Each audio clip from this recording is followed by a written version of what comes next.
మెగాస్టార్తో పాటు నయనతార గారు ఉన్నారు ఈ సినిమాలో.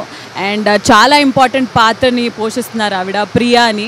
సో ప్రియా గురించి మీ మాటల్లో అసలు.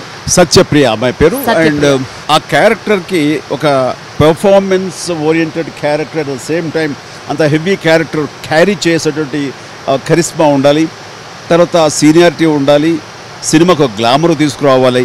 ఎన్ని కోణాలను చూస్తే కనుక నయనతార పర్ఫెక్ట్ అందరికీ ఒకేసారి అనిపించడం, తన అప్రోచ్ అయితే కనుక తను వెంటనే ఈ సినిమా చేస్తాను ఉత్సాహం చూపించడం అన్నది మాకందరికీ ఎంతో ఎంకరేజింగ్ అనిపించింది.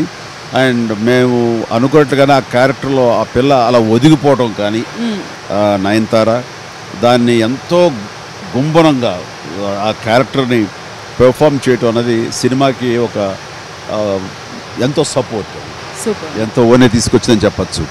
అండ్ చాలామంది కాదు కొద్దిమంది అన్నారు, అండ్ అందరూ హీరోయిన్గా చేశారు, మళ్ళీ ఇందులో అన్నా చెల్లెసరికి కొంచెం ఇబ్బంది ఉండదా అని.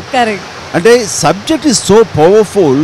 ఈ సినిమాని చూస్తున్నప్పుడు దీనికి కాదని వెనక్కి వెళ్ళి నా పాత సినిమాలు గుర్తు తెచ్చు, ఆ సినిమాలో అనే తావు ఇవ్వదు. సూపర్.